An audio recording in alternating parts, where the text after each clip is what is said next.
Imagine a UK-based organisation that believed it had cybersecurity under control.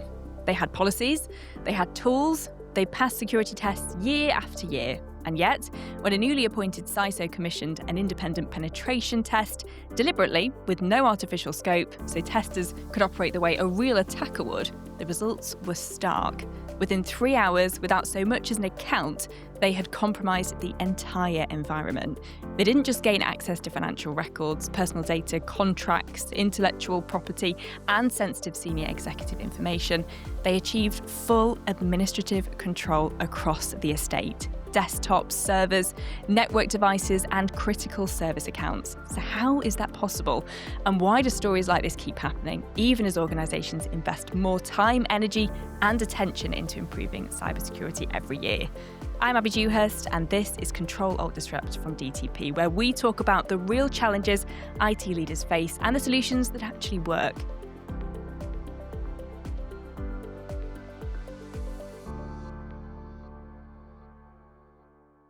Joining me is Greg Van der Gaast. Early in his career, Greg was a hacker who breached a nuclear weapons facility, after which he worked covertly with the US government for a number of years.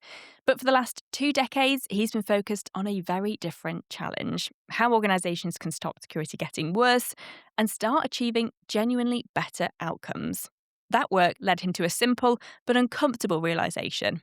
Organisations don't behave like computers, and improving security requires a very different way of thinking about how work actually gets done. Greg, welcome to the podcast. I want to start with a question that I think is probably driving IT leaders mad. Cybersecurity budgets just keep going up. Awareness is higher than it's ever been. There's more tools available than anybody can possibly use. And yet we keep seeing more breaches. Why do you think that is? I've got a surprisingly unique view on this, is that we are not actually dealing with the problem. We're dealing with symptoms of the problem and never actually getting to the underlying problem, which is just basically allowing it to get worse and worse. So, Greg, what is actually going on? What are organisations misunderstanding? So fundamentally, and it's bizarre to me that we've not gotten to this point of understanding this yet, security issues are caused by vulnerabilities. But what are vulnerabilities? We spend a lot of time, ramping up our ability to detect, monitor, respond, um, manage, and mitigate these vulnerabilities. But we're not actually dealing with the sources of them. And if you think of what these vulnerabilities are, they're essentially defects. They're defects in how something is programmed, how something is configured, how something is architected, designed, built. Sometimes we fail to consider, the life cycle of something, and then we can't maintain it during its life cycle. And we're never actually addressing the underlying issue, and we're having to ramp up how much mitigation we do all the time. And the analogy I give to people is: imagine you were Boeing or Airbus, and you manufactured a new aircraft, and you sold a couple hundred. And after a couple of years, British Airways, a technician calls you up and say, "Hey, we've noticed that the bolts that hold the wings on to the body come loose during flight." It's like, well, that's a real problem that could result in the wings shearing off and what the aviation industry calls a negative passenger experience. And so we have to do something about it. So what shall we do? Let's build a workshop in every single airport that these planes fly out of, and before every flight, we'll get a whole team of engineers and specialized tools to look over the plane and check all the bolts and make sure they're torqued up to minimize the odds of the wing shearing off on that next flight. Bingo. Risk management. Fantastic. And bizarrely, that's how most cybersecurity works. We don't address the underlying issue. And the first time I explained this analogy or told this analogy to someone, they interrupted me right away. They said, "No, you wouldn't. That's stupid." But that's how cybersecurity operates. And what the aviation industry would do is, well, what's happening? Why are these bolts backing out? What's the problem? Is it the bolt design? Is it the metallurgy? Are we drilling the holes wrong? Is it something about how have we designed it properly? But is there a manufacturing issue, or is it a sourcing issue? We got the wrong part, whatever. They would figure it out and they would fix that issue. And the problem would just go away. They would introduce that into the production process, and the new planes wouldn't have this issue. And they would probably, didn't at that point, because the plane's fairly new, retrofit what's in the field. And the problem would be gone. There's nothing left to risk manage. Cybersecurity is almost entirely at the end of the line. It's this siloed technical discipline, and we have all these systems with all these defects, and they're expected to manage them. And very often I ask the question of why do we not build this stuff properly? And to give you an idea of how bad things are, right? Less than 1 in a million breaches involve an unknown vulnerability. So these all happen because of known issues that have known solutions, available fixes. And in more than 60% of the cases of breaches, the vulnerability that was involved had been there for over a year and a half, at least. It's shocking. Like it's so like so completely astonishing in terms of statistics that it actually creates some cognitive dissonance. Like it can't be true, but it actually is. When I get the example of the Zeebrugge ferry disaster, so I'm just laying a lot of pipe here. Bear with me. Where the ship left the harbor, and what they would do to save time, they would leave with the ferry, the loading door open, because it would save them a bit of time. And then they would close it as they got moving. But the guy who was operating the door fell asleep. There was no alarm, there was no supervision. It ended up taking on water, capsizing, and I think 192 people died. The accident report cited just leaving with the door open, the guy being asleep, there not being supervision, there not being alarm, lax safety culture, corporate pressure to cut timelines. They didn't blame the water. We tend to blame the threats, but actually the real threats are us. We're the ones, when a ship sinks, the findings are what were the human causes? What did we do in the building or running of that ship that made it sink? We don't just blame the water and ignore our own failures. And if you think that 99.9999% of breaches involve known vulnerabilities, we know how to build ships. We're just not doing it in IT. And it's because the incentives are all wrong. It's a technical silo. We don't engage upstream. We don't influence stuff. And a lot of people say, well, it's too expensive. We just need to put stuff out as quickly as possible. It's too expensive. Have you ever cost modeled it?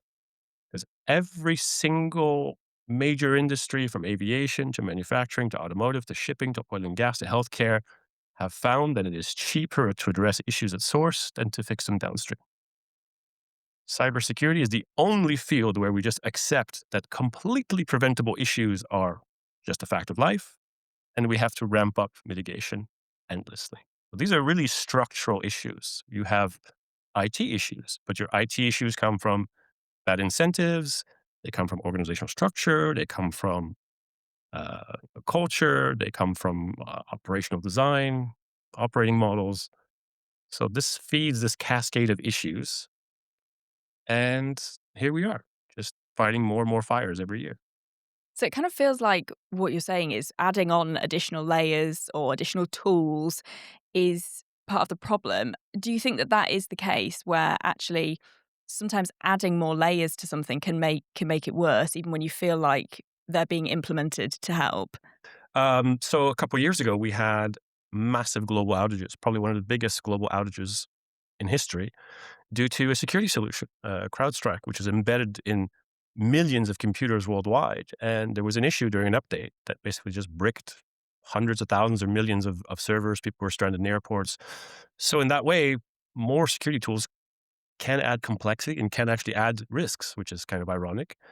Generally, though, yeah, security tools will help you spot issues. They will help you see incidents. They will help you resolve things. The issue, I think, becomes with how you allocate that resource.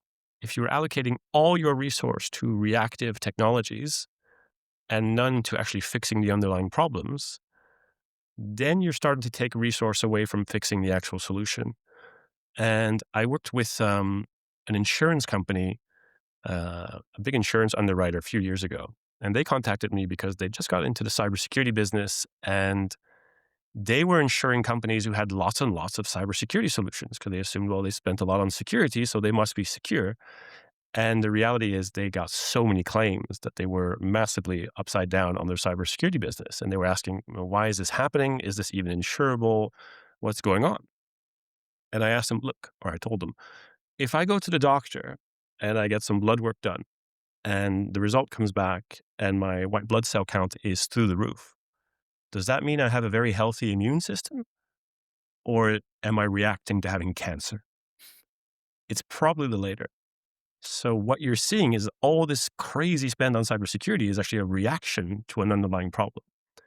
And what we found is that people that invested or organizations that invested the same resource or less in shoring up IT foundations, making sure they had effective IT capabilities, efficient processes, good visibility, they were 6 times less likely to be breached than companies that allocated the same resource to just cybersecurity tools. Now, the caveat I want to say is that that doesn't mean you shouldn't have cybersecurity tools, but you might want to rethink which tools you have, because the massive value for me for cybersecurity tools is that they find the symptoms of a problem. But that is a signal that you can then trace back to an underlying problem. And I'll give you an example. A few years ago, I was working with a SaaS company, and they had tens of thousands of vulnerabilities. And this standard approach is to, these were coming from their engineering department. And the standard approach is to implement application security testing, find the issues, send them back to engineering, have them fix them, and have this continuous cycle, which just slows things down, creates thousands of tickets. What we decided to do instead was, let's change the way engineering works. We changed the leadership. We got rid of some people. We hired some people who knew what good looked like to kind of educate everybody else. And we had a massive, like 87% reduction in issues within a year without doing any security stuff, just by improving how the engineering function worked. Not only was that far more effective than the security could have been, the cyber tools, but we saw renewal rates go up because the product became better. We saw turnover go down because people were less frustrated with a completely unmaintainable platform. And because the code was getting better, we saw a 2.3 million euro reduction in the AWS bill and the computing costs because the stuff ran more efficiently. We wouldn't have found that without the security tool to give us a string to pull on. But if you use that tool to just create forever operational work, that's just going to cost you hundreds of thousands or millions of pounds a year, and then 50,000 for the tool, that's not a very good cost center. It's very low value. But if you use the same tool to identify problems, chase them down, pull that string, that will save you millions, that's a phenomenal investment. So the value is absolutely there. The kind of portfolio of tools you want, taking that approach, there's actually a significant overlap. It's going to be a little bit different, but you'll need most of the tools that you think you do now. But it's about how we use them. We really need to take this question of, stop just looking at the vulnerabilities and fix the vulnerabilities. Ask yourself why they're there and let yourself be guided to the underlying cause and address that. You kind of touched on it there, Greg, but you've mentioned it before that cybersecurity seems to be the only industry where you do get it wrong, you make a mistake, and yet your budget doubles, which sounds absolutely absurd on paper, doesn't it? What is broken and what is wrong with that model, do you think? Well, clearly it's not very sustainable. I think a big part of it is a lack of understanding of how cybersecurity works. It's really been siloed. If you say cybersecurity, everyone thinks it's something very, very technical, and therefore it attracts very technical people who make it more technical and actually end up pushing out the very people that might have the ideas to fix the underlying problem. And I give this analogy of, for example, someone like me, I've had to start my own consultancy company, and 60% of my clients are CFOs. The remainders are CEOs, VPs, and COOs, I would say. I have 0 CISO clients. I don't have security clients because my pitch just goes to die because they don't get it. It's not the skill set. We haven't. This is why it's so important for executives to put the right people in place to run their security function, so it doesn't become a firefighting function, but rather a quality improvement function that's actually going to integrate into the business and help the business operate better. Because I think the example that we did before with the development that saved all this money is these security issues are results of quality issues. But not every quality issue is a security issue, but they often share the same underlying problem, the same underlying cause. So by using the security issue as a thread to pull on, you tend to find business issues that were hidden, but that are very valuable in terms of resolving. So the basic problem is we just have the wrong mentality. We have the wrong approach. We have the wrong mindset. Unfortunately, we are an industry full of people who think it's very cool to have attackers come in and follow them, and oh, you're saving the world. The reality is, you actually just want to. It's all about process. You want to influence process. You want to create the right incentives. You want to create the right ownership structures. That's what's really driving. What really drives results. Um, and the irony is, it's stuff that executives really understand. When you talk to executives and you ask them, do you know how an HR function works, how a marketing function works, how manufacturing works? They have a general idea. You ask them about cybersecurity, they don't have a clue. And I was at an event about 5 years ago now in London, and we had these senior leadership teams, and we asked them a bunch of IT questions, digital transformation, et cetera. And we touched on cybersecurity a bit, and we asked them, what's the main reason why you fund your cybersecurity function? And not everyone, but the most common response was, and I quote, to make the security people go away. That is the level of disconnect. And unfortunately, it creates a complete lack of accountability. So there's no incentive for them to actually, they're all tech people. I'd much rather play with my cool tools.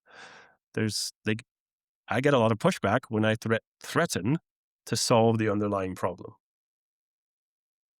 You sort of touched on threats and hackers a little bit there. And I really want to get into your background a little bit before we go any further. You've done quite the U-turn. How on earth did you go from being one of the world's most notorious hackers to somebody that now actually advises companies on how better to have and protect their cybersecurity? Tell me about that kind of U-turn and how that happened. Yeah, so my U-turn, I think out of laziness. I started out, well, for me, actually, I would describe it as the hacker mentality. Now it means something different, but for me at the time, it was very much about understanding things, taking how things work, taking things apart, improving them. And that started at a very technical level, um, with computers and networks and that kind of stuff. But then when I started working, you know, a normal kind of job as a security consultant or as part of the security team, I started realizing, well, a lot of the stuff that we're working with is issues in IT. Why isn't this being configured properly? Why isn't this patched? Why is this built so awkwardly that it's difficult to maintain? Why can't we touch this? And why can't we test that? If it's so sensitive, we can't even touch it. Well, that wasn't designed very well then if we can't ever update it and whatever. So I started trying to influence IT. Well, I need to, if this is where the issues are coming from, I need to start defining how they work so it's better. And then you realize they don't really care about what you think. And then it's like, well, how do I go up and convince management to give me the authority to work with them and to shape how we do things? Um, and then I kind of expanded beyond that. And a lot of that was also like building frameworks to like define what good looks like in different parts of the business, and so that people can follow those things instead of a bit of a battle against entropy. But then I started learning more about, the importance of influencing people and learning about how different, reading a lot of books about marketing, about sales, about different departments in the business, so I could relate to them to create more collaboration. And then you start getting into organizational health. Okay, do you have all these departments, but the incentives are wrong, the ownership structures are wrong. The IT doesn't care about how difficult it's going to be for security to maintain something. even though overall for the business, it's far more expensive for security to do all this mitigating activity, but we're not cost modeling it properly. And like I said, I'm very lazy. I don't like to repeatedly do something that I can fix once and move on. Um, and you just keep increasing the scope, and you just keep getting to a deeper truth to where it's almost not about security anymore. Like these are the same approaches that they use in other industries to produce a high quality of process, of outcomes, of outputs. And the more you do that, the fewer defects you have, the fewer vulnerabilities you have, but also the more agility, efficiency, lower costs that you have. So I've become kind of almost a business consultant. I like to say solving business problems so you have fewer security ones. Okay, Greg. I feel like you've mentioned that you're lazy and you've called yourself lazy enough times now. But to me, that kind of just makes sense. It doesn't seem a productive way to spend your time to do something 10 times when you can simply just do it once. So I call it very innovative, work smart, not hard. Um, but in that case, I think that probably is kind of the $1 million question, really, isn't it, for most organizations? If the money isn't always helping, if the additional tools aren't always helping, and if they're having to repeat themselves time and time again, what is the kind of main thing really that you think is causing some of these breaches? I think it's our understanding of security, right? We've made it all about these threats, and it blows my mind how, and I hear security people talking all the time on LinkedIn and in organizations. They just seem to accept that, oh, we have vulnerabilities, we have issues, we have to mitigate them. It's like, but these are all preventable. Like they are by and large, to 99.999 plus percent preventable. We know these issues, we know the practices, we know what does and doesn't work, but we don't implement it. And it's often very, very siloed.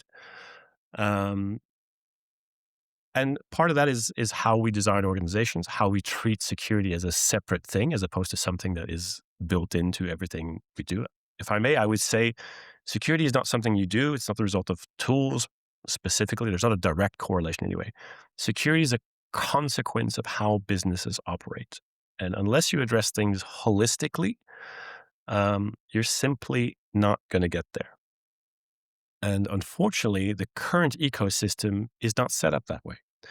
I'm pretty sure if Pfizer could give you a $2 pill that would cure cancer, they wouldn't bring it to market because there's a lot more money in this as well. So there's a little bit of the industry in general, but more than anything, I think there's a lot of good people in it, but the thinking is just wrong. And we also tend to have a lot of technical people who are maybe not the best at communicating, who don't necessarily understand, the big picture of the business. I always try to treat it like this is my business. How would I want it to run? And the idea of having a marketing department that's great at doing brochures and websites, but can't spell to save their life, and then have to set up an entire second department staffed with people to check their spelling and constantly is ridiculous. Like, no, I wouldn't accept that. So why do we accept different functions, primarily IT, but there's a lot of process issues elsewhere as well, to operate in such a way that incurs the need for this massive other function to constantly firefight? Fixing that problem is a slight existential threat to that other function. But I think there's enough work now for the security function to operate differently, to help the business. And it's something that for those people is significantly more rewarding. Now, a lot of reference about vulnerabilities and you exposing these vulnerabilities, and you prompted this commission test, a penetration test, sorry, you commissioned a penetration test on this. The results were so different from previous ones that you found in the same organization, weren't they? Walk us through what you found there. And I'm also keen to know what the organization's reaction was when you first showed them what you found, because their jaws must have hit the floor. Yeah. It was interesting because when I started there, I want to start with an underlying story. I was given like an internal assessment of their maturity, and it was like, no, it was a bar diagram with values from 0 to 10. And like in a couple of areas they were like a 2, and in some areas they were a 10, and some they were 6 and 4. It's like, we'd like you to come in and, the low area, our average is about a 6, but we'd like you to bring these 2 and 4s up to, at least average or better. And I said, this is BS. Like, culturally, this is impossible. I'm going to say you are a 2 at best, maybe a 1.5. They just looked at me like, they almost got rid of me on the spot, but there was one guy in the room who liked me. And I explained to them, here's the reasoning.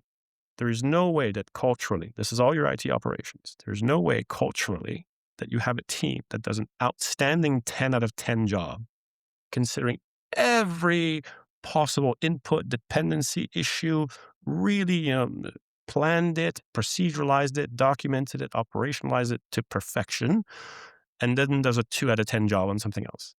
There's no way.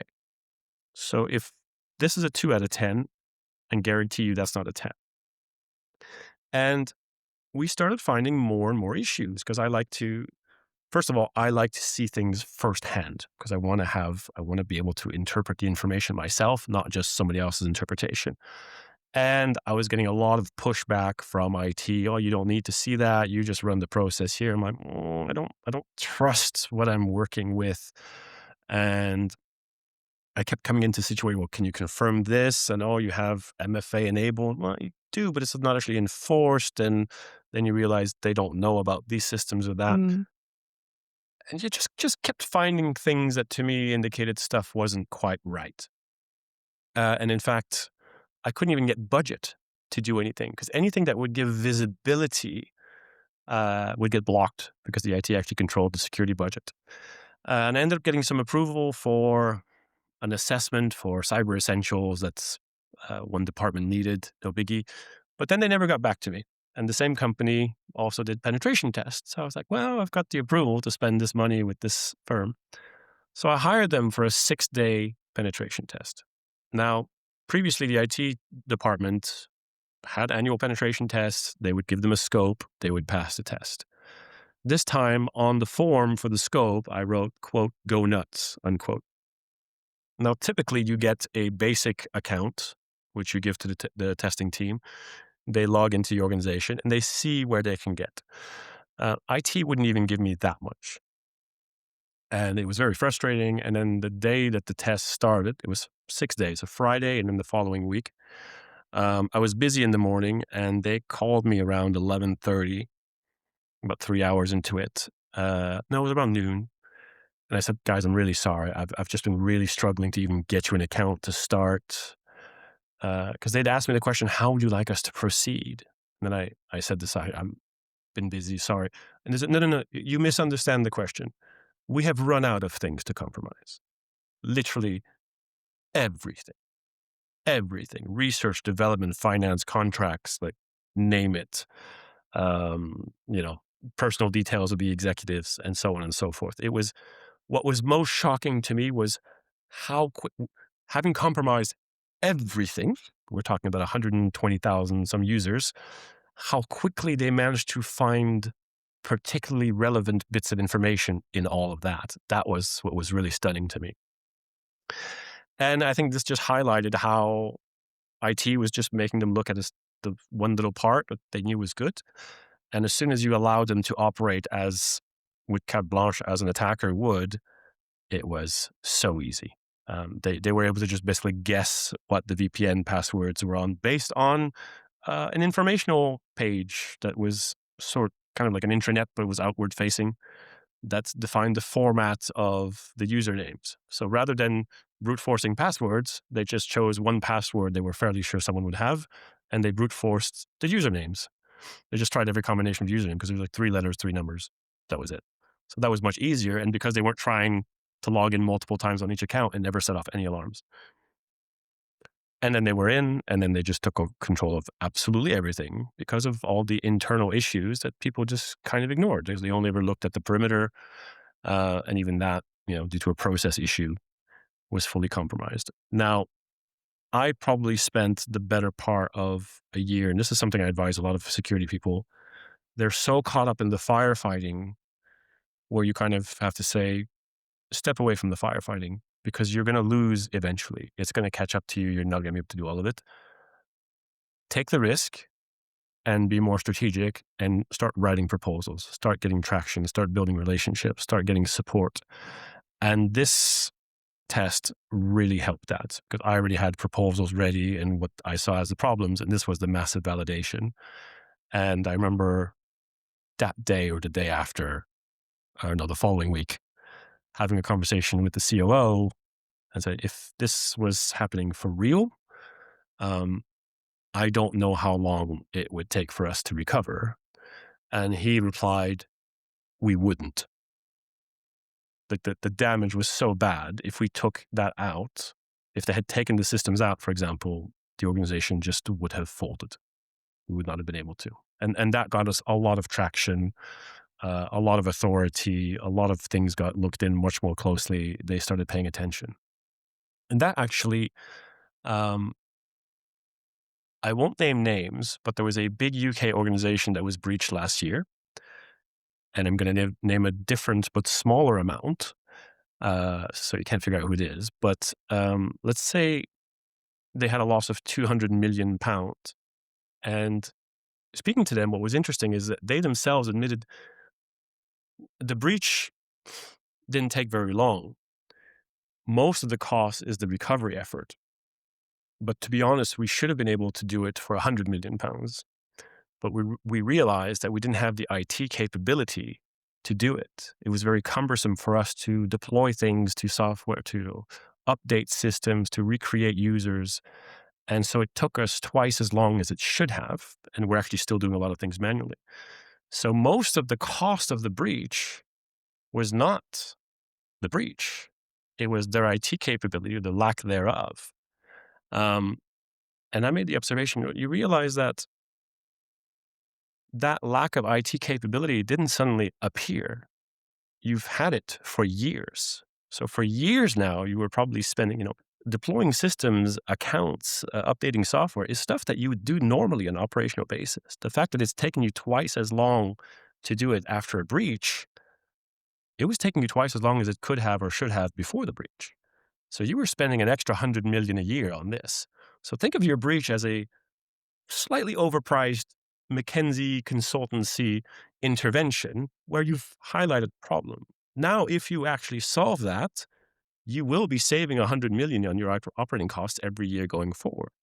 So actually, I've repositioned that breach as this is an opportunity because it's pointed out a lot of problems. And the irony is that had you had that better IT capability, you probably would have been able to address the issues that got you breached in the first place. So it's this kind of spiral, this positive spiral of increased efficiency, reduced risk. It's like actually going to be a pretty decent return on investment, isn't it? They're seeing it as how much that cost them as a bad thing, where actually look at what it could save you in the future. And I was going to ask, about what the reaction was from that company. You kind of summed it up there. And also, I was going to ask what would have happened had they have not intervened. But I think, again, the CEO, by the sounds of things, answered that question himself by saying that would have been the end. There would have been no way to recover from that. And I think that's something that is a really, really scary prospect. And I don't think a lot of organisations realise quite how close perhaps they are teetering on the edge of that inevitably. So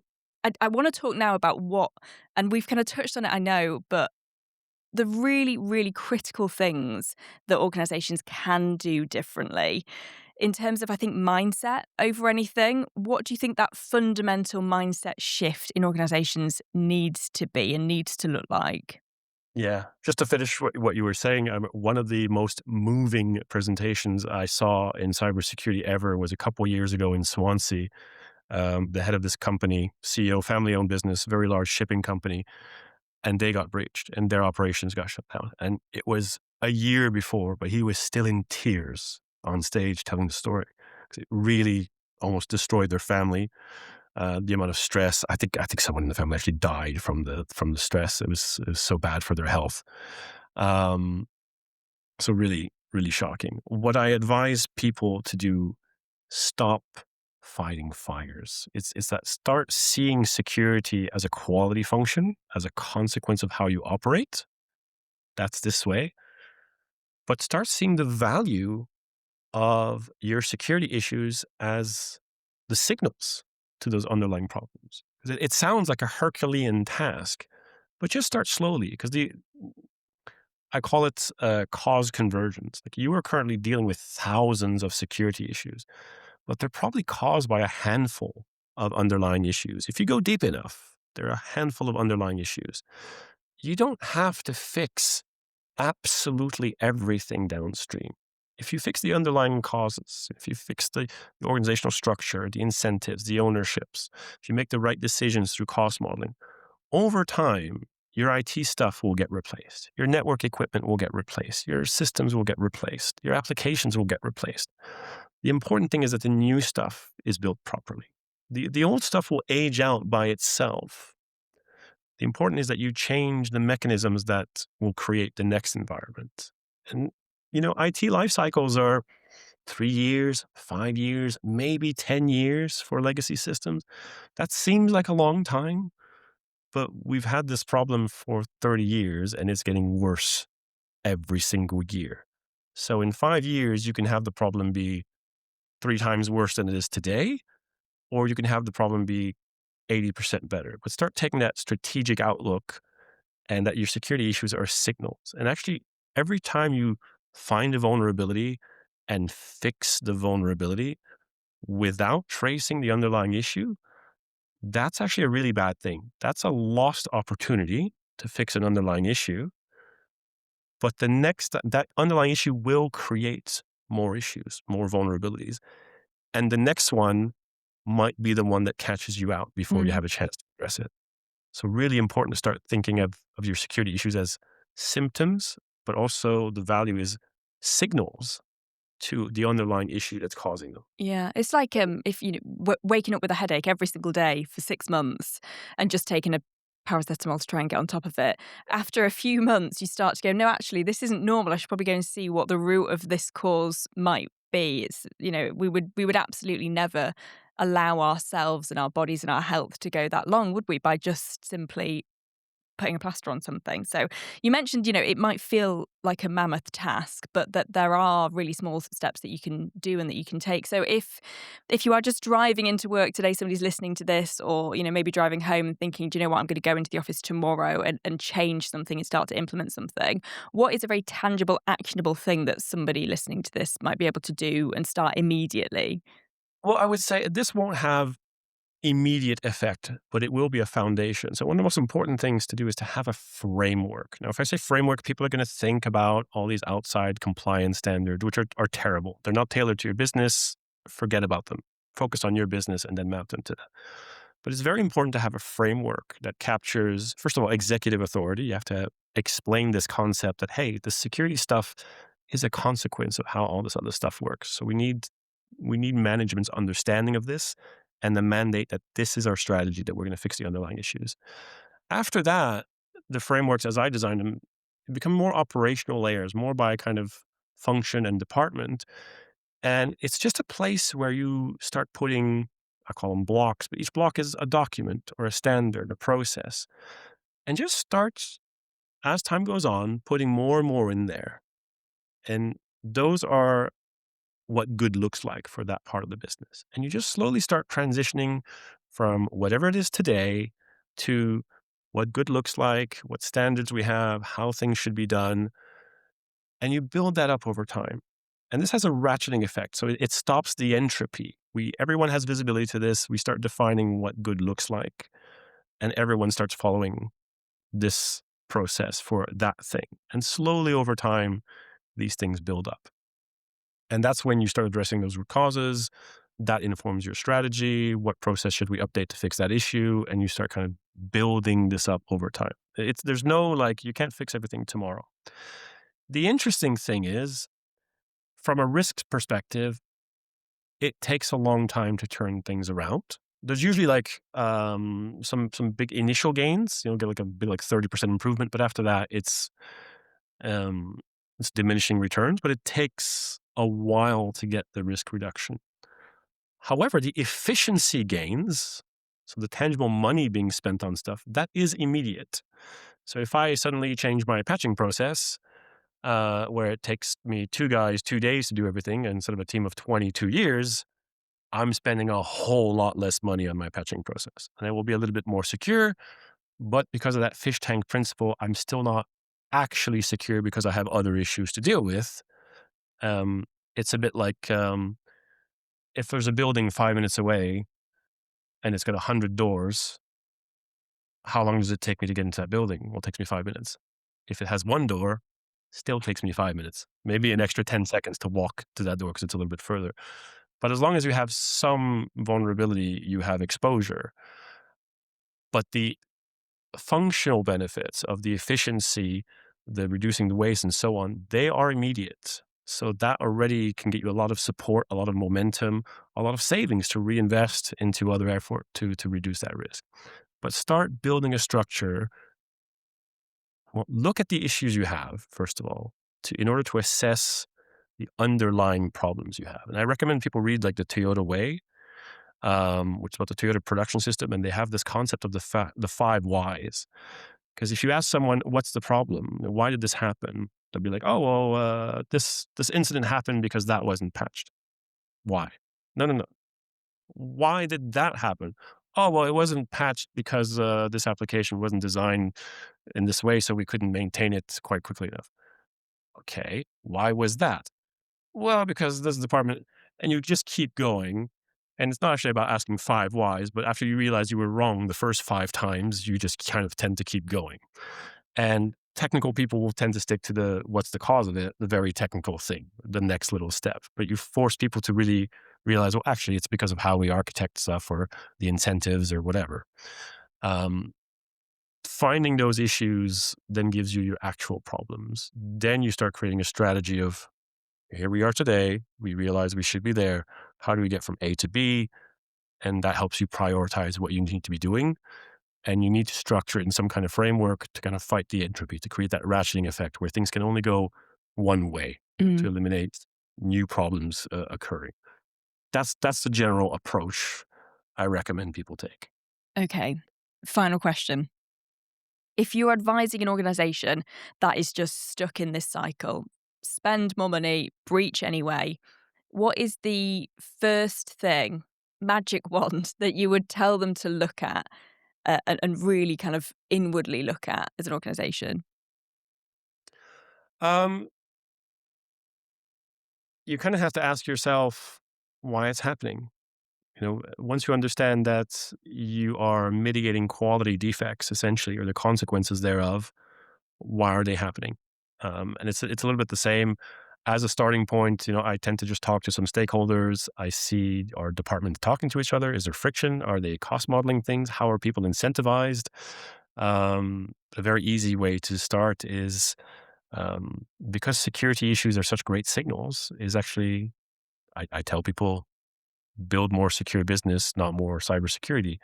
But the actual security tools are so great at finding signals that why are you having them? What types of incidents are you having? Why are you having them? What could you change about your process that these things wouldn't happen, that you wouldn't need these additional controls? And then you start asking, why didn't you have them? And why are people behaving this way? And then you find, well, we're cutting corners here that are costing us 10 times more there. Why is that? Is this the right structure? Big consultancy do a lot of consultancy around operating models about how to best streamline your departments. You can do the same for IT and security. It's not really done yet, but there's no reason not to do it. And I think it just stems from the lack of understanding that this is actually the same problem. It's just cybery. Greg, thank you so much. That was so fascinating. I think myself and all of the listeners will freak out next time we're on our banking and we're kind of getting passed from pillar to post. Yeah, we'll never transfer money the same again. But yeah, really, really fascinating to talk to you. Thank you so much for coming on. Thanks so much for having me. That's it for this episode of Ctrl Alt Disrupt from DTP. If there's one takeaway, it's this. Cybersecurity isn't failing because organisations don't have enough tools or because attackers are unstoppable. It's failing because we're treating an organisational problem as a technical one. Vulnerabilities don't appear randomly. They're introduced by the way work gets done, and if you address those concerns upstream, entire classes of security issues disappear on their own. If you found this useful, hit subscribe so you don't miss future episodes. Until next time on Ctrl Alt Disrupt, I'm Abbie Dewhurst. Thanks for listening.